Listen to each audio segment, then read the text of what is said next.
Today, guys, we are diving into another Division 2 build, and this is one that I've had for quite a while now, but I did decide to add one or two different pieces, different roles for you guys, because I think this will be a great way for you guys to see how effective skill builds can be and how you don't really have to do much, right? So if you're looking for a build that's pretty much going to do everything for you, well, this is going to be that build. So what we're going to do is we're going to get in position.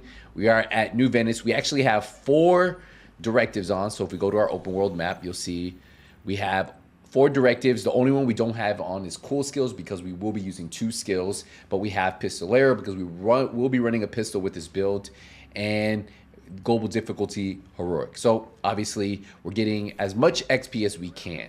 So what I am going to do is I'm going to put this up here, put this out here, and just let these do their thing. And then I'm going to call in nearby allies and just let you guys just see, let it do its work.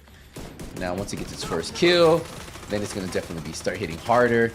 And I can constantly just hit shots if I want to get in sync procs, because that's what my pistol has, you know, to help out. And the good thing about it is I'll never run out of ammo. If I really just want to sit back and let it do all of the work, I can literally just do that, right? Like I can just sit back, take a little nap, maybe. Let me sleep a little bit.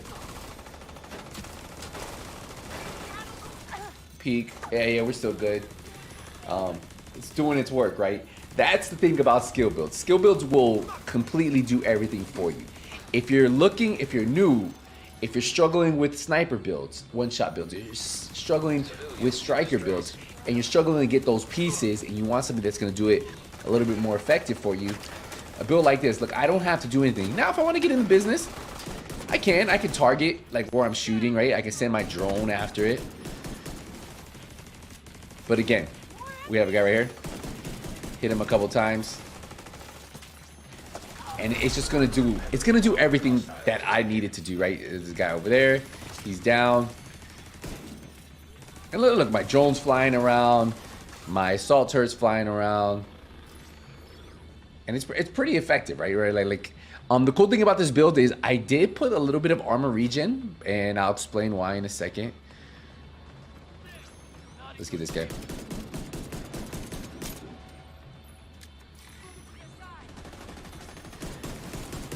And hit him a couple times.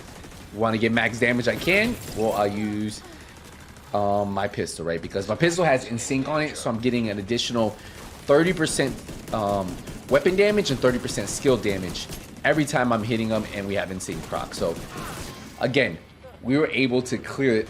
You guys saw, I was literally talking the whole time. I fell asleep for a second. Again, a build that's going to do everything for you. This is the build right here. So I'm gonna pick this up real quick. I kind of want everything to reset while we are waiting. I should have did the other one too, but it's all good. And we should have it right here. So we just reset this one. I'm worried that my striker drone's gonna go down, but again, if it does, well, let's grab this right here. So again, you could just keep hitting with the pistol. You just get in a corner, you let this thing.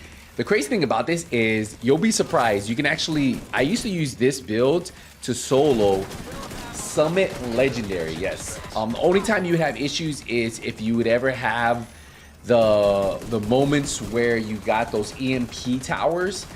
That is the only time, and you have to kind of focus that first. But again, just look at this. It's literally doing anything. My looks like my drone's about to go out in a second. And it hasn't yet, so let's grab this over here. Okay, no, it looks like she's good. So we'll just keep going, keep doing this thing. Again, you can see, if I just want to sit back, oh, I don't want to sit back, just let it do its thing, right? The turrets, the skills are going to do everything you need to do. Now, obviously, I can get more damage, right? If I'm shooting the targets, right? Like if I'm shooting the targets, the skills will be hitting harder, right? It's a fact. Do you need to? No. Do I need to shoot this boss? No. I can just sit back, relax. let the skills do all the work, and then I just collect the loot after. But that's what's really good about skill builds. Skill builds allow you to clear content pretty much not doing anything. You can call them lazy boy builds if you want. There's a guy, YZ, all the way over there. And look, my turret's literally gonna kill him. He's trying to run away. And did he kill him? No, he didn't. So let's go that way.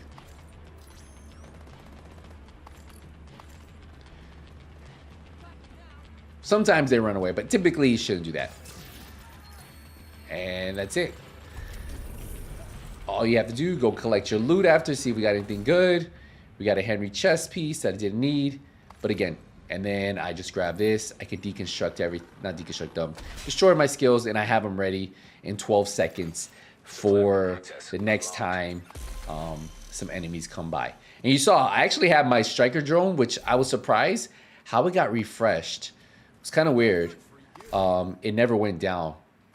So what I want to do is, I definitely want to get into the build for you guys. So let's dive into that so you guys can see how I have this build set up.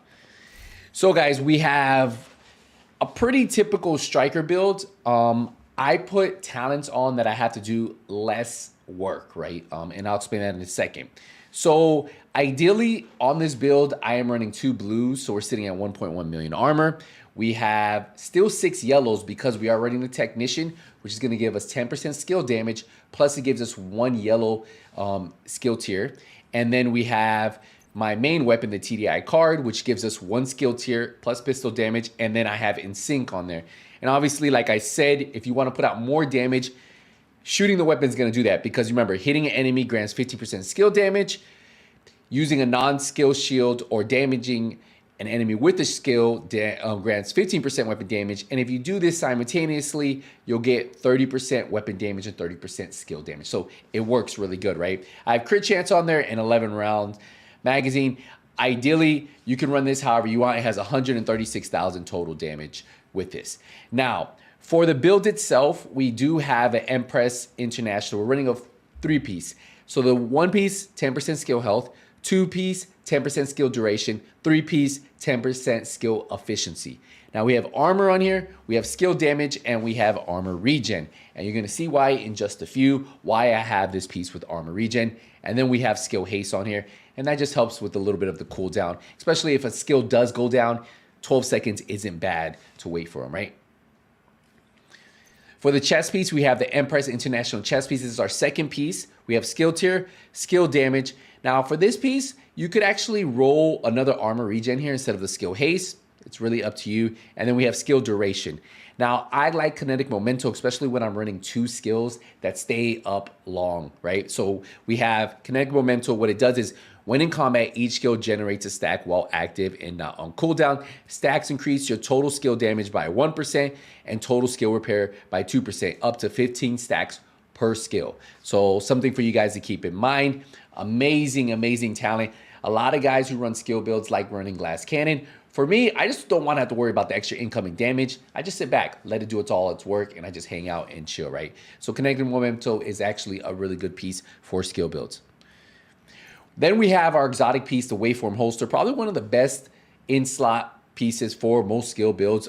Reason why is because it has skill tier, skill damage, skill haste, and it's built for skill damage skills, right? And look at this, generate a stack of 3% skill damage on one of your skills every second, capping at 10 stacks. After 10 seconds, at the cap, the stack transfers to the other skill. So that means at any given moment, you could have one up to 30% skill damage. And then you could have 15% skill damage on one side and 15 on the other. It goes up and then goes down, but it transfers. As it's going down on one, it's going up on the other. So that's what's actually cool about it. A lot of damage you get out of this piece, and one of my favorite to run. Now, for the knee pads, we went with the Bellstone. This is why I told you we had armor regen, and you could run armor regen rolls on some of the pieces instead of skill haste. We have 1% armor regen for that. We have armor roll. We have armor regen here, and then we have skill damage.